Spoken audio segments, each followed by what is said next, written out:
Be ready. 5 seconds.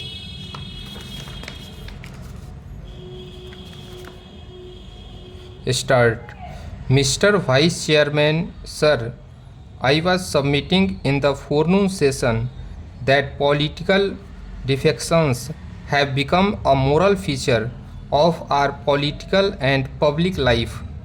I hope after this Constitution Amendment Bill adopted, we will get rid of this bad thing which has been happening in our public life. I was also saying that a good move has been made by the party in power. After all, a democratic government is not a government by majority. It is not a majority rule which operates. In the real sense, the party in power should take the parties in opposition into confidence. Not merely take them into confidence, but they should also try to meet their point of view to the fullest extent possible.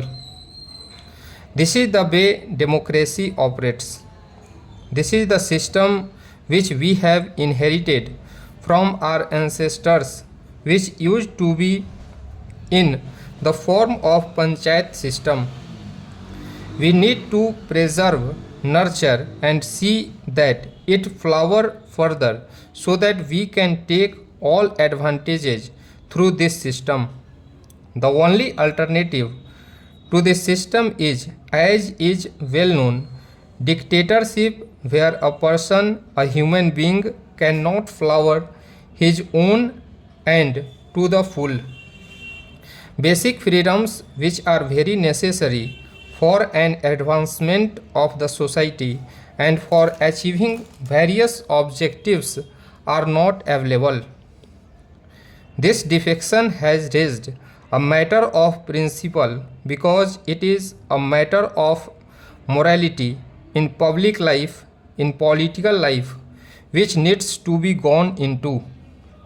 I know, sir, that this is something which has been happening in all countries, of course, democratic countries, and we have witnessed a number of incidents of this type. But I would submit along with that it is just not right to defect. I think there is something more than that which also we should try to understand. A person leaves party for two reasons. One is that it is a matter of principle or certain basic policy or a program against which the party is trying to go.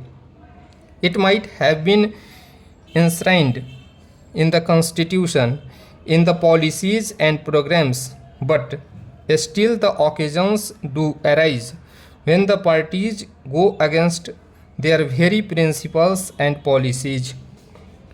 It is only under circumstances that there are certain persons, members, who are more loyal to the basic principles rather than to the institution or a party, who raise the question of freedom of conscience.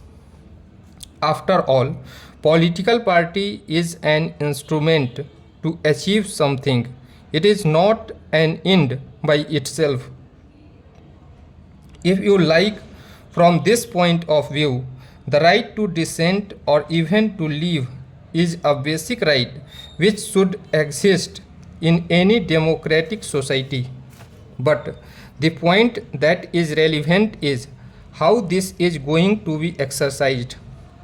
It is going to be exercised for personal advancement, gain, personal benefit, selfish interest, or some national or social interest.